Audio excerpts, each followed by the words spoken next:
कक्षा अष्टम के भैया बहन ध्यान दीजिए।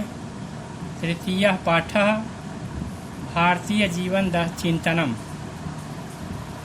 इस पाठ का दूसरा गद्य खंड मैं पढ़ाने जा रहा हूँ। आप लोग अपने पुस्तक की पृष्ठ संख्या 15 पर देखिए। जगति भारतीया संस्कृतिरेव सर्वे भवन्तु सुखिनः सर्वे सन्तु निरामयाः इति उद्घोषयति न कोऽपि अन्यः। संसार में भारतीय संस्कृति ही सभी लोग सुखी रहें और सभी लोग निरोग हों, इस प्रकार की घोषणा करती है। अन्य दूसरे देशों की संस्कृति इस प्रकार का विचार नहीं रखती है। कृण्वन्तो विश्वमार्यम, सारे संसार को श्रेष्ठ बनाना है, उत्तम बनाना है।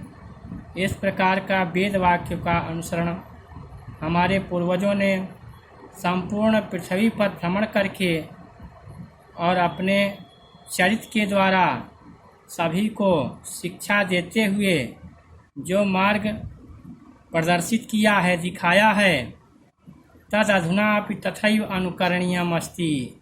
वह आज भी उसी तरह से सभी के लिए अनुकरण करने योग्य है। यथा सहस्रेभ्यः वर्षेभ्यः पूर्वम् आसीत्, जैसा हजारों वर्ष पहले था।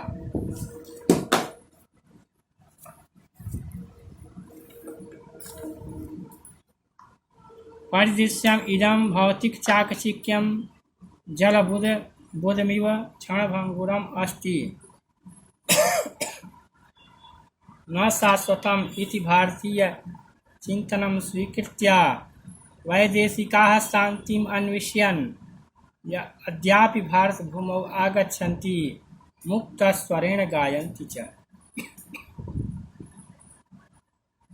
यह चारों दिशाओं में सभी ओर दिखाई देने वाला भौतिक चकाचौंध जल में बूंद की तरह क्षणभंगुर है, यानी नाशवान है। जो कुछ हम भौतिक पदार्थों को अपने सभी ओर देख रहे हैं वह सदैव स्थिर रहने वाला नहीं है। इस प्रकार पानी में बूंद तुरंत ही नष्ट हो जाता है थोड़ी देर दिखने के बाद, वैसे ही इस संसार की गति है, जैसा कि इस कोरोना काल में अनुभव हुआ है।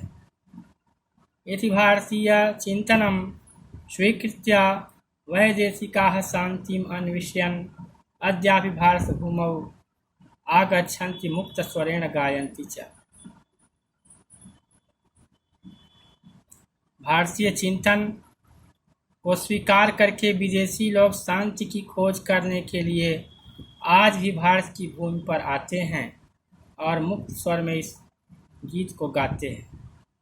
धन्यम ही भारतम वर्षम धन्यम भारत चिंतनम जीवनम मरणम यत्र उभावपि सुखावहम। यह भारत देश हमारा धन्य है और यहाँ का विचार भी धन्य है। जीवन और मृत्यु यहाँ दोनों भी सुख को देने वाले हैं।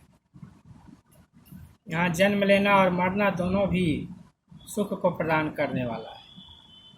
ऐसा प्रिय हमारा देश भारतवर्ष है। हम सब यहाँ जन्म लेकर के अपने को धन्य हैं, कृतार्थ हैं इसकी भूमि पर। नहीं तत् नूतनम तथ्यमिदं प्रतिपादयन् योगेश्वर भगवान श्री कृष्णेन अर्जुनम उद्देश्य गीयमानम श्रीमद्भगवद्गीतायाम उक्तम। यह तथ्य कोई नया तथ्य नहीं है, यह विचार कोई नया विचार नहीं है। इसको प्रतिपादित करते हुए योगेश्वर भगवान श्री कृष्ण ने अर्जुन को उद्देश्य करके श्रीमद्भगवद्गीता में यह गीत गाई है। जातस्य हि ध्रुवो मृत्युः ध्रुवं जन्म मृतस्य च तस्माद् अपरिहार्ये अर्थे न त्वं शोचयितुमर्हसि। भगवान श्री कृष्ण अर्जुन को संबोधित करते हुए कहते हैं कि हे अर्जुन, जो पृथ्वी पर जन्म लिया है उसकी मृत्यु निश्चय है, है। जातस्य हि ध्रुव मृत्यु, जन्म लेने वाले की मृत्यु निश्चित है और मरने वाले का फिर जन्म लेना भी निश्चित है। इसलिए ये अनावश्यक तथ्य पर शोक करना उचित नहीं है। तुम्हें इस अनावश्यक बातों पर, जो आवश्यक नहीं है, ऐसे तथ्य के विषय में चिंता करने की आवश्यकता नहीं है। विचार मत करो। पुरा स्वामी विवेकानंदः विश्वधर्म सम्मेलने इदमेव भारतीय चिंतनम विश्वपटले संस्थापितवान्। प्राचीन काल में स्वामी विवेकानंद ने विश्व धर्म सम्मेलन में यही भारतीय चिंतन संसार के सामने स्थापित किया। तेन प्रभावितः वैदेशिका नरः नार्यश्च तस्य शिष्यत्वम् अंगीकृत्य भारतम् आगत्य अत्रत्याय अभवन्। उनसे प्रभावित होकर विदेशी स्त्रियां और पुरुष उनके शिष्य बन गए और उन्हें गुरु स्वीकार करके भारत में आकर यहीं बस गए, यहीं पर रह गए। फिर पुनः वापस अपने देश को नहीं गए। यहीं की मिट्टी में, यहीं के रजकणों में अपना अस्तित्व समाप्त कर दिया। आज के दिन इतना ही। पाठ यह पूर्ण हो गया। इसका प्रश्नोत्तर आपको अगली कक्षा में बताया जाएगा। धन्यवाद।